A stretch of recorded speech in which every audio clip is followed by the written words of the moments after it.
Oh, you made a comment to me here just yesterday, and the words you used were, "It's happening, Bob. It's happening."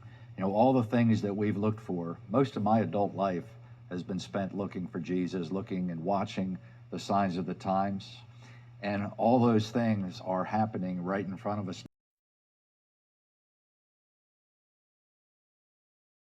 Knows was in it.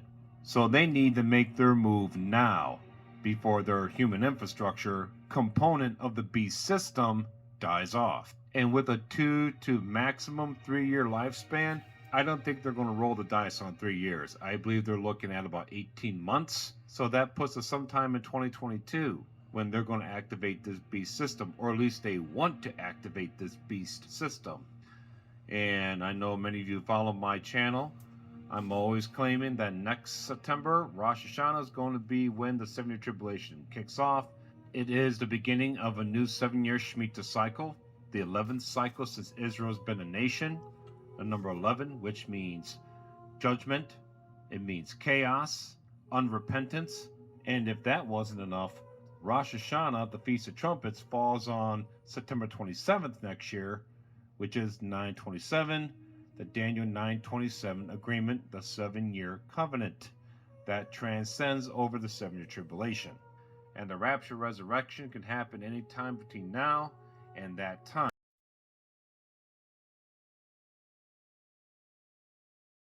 Wow. Now remember, Daniel, 70 years later, he says he's reading the book of Jeremiah and he realizes that, wow, we hadn't been keeping the Shemitah cycle. 70 years are determined. It's about that time for us to be set free.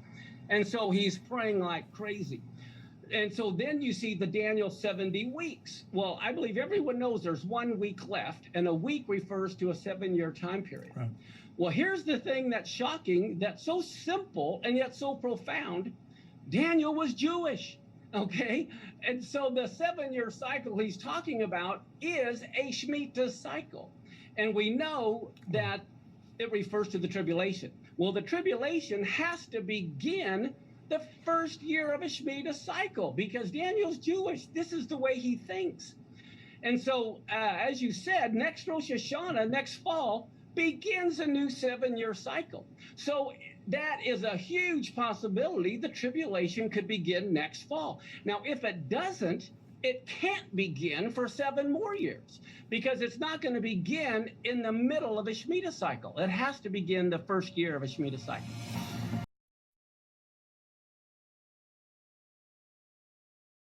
A little more to that. Do you know that in the Bible says that God created everything in 6 days, and on the 7th day God rested? So you have the first day, the second day, the third day, the 4th day, the 5th day, the 6th day, the 7th day. And if you take those 7 days of literal creation and you look at the history of the world, you find out that the world is only about 7,000 years old. Actually 6,000. If you get a chance, go to my video on YouTube entitled The 7,000 Years of Human History. Blow your mind. So according to that, if a day is 1,000 years, 1,000 years one day, and you line that up with the 7,000 years of human history, where are we now? We're about right here.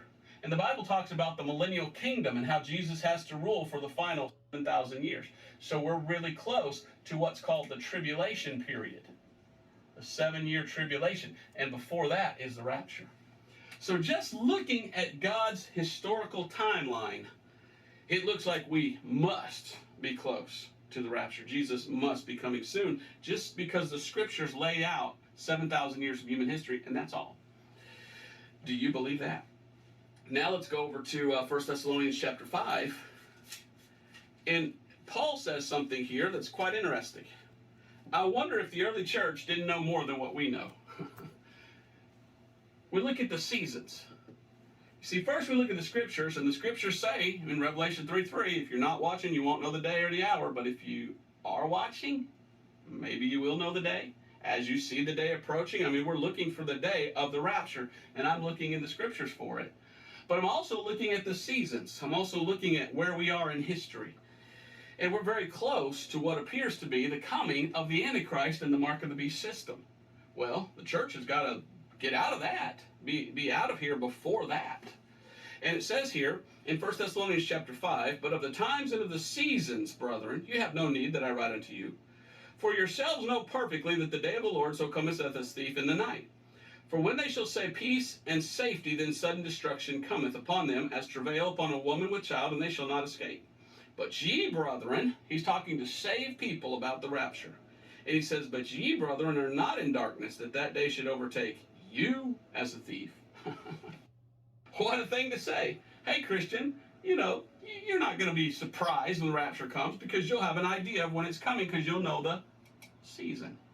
Do you think we're in the season? I think so.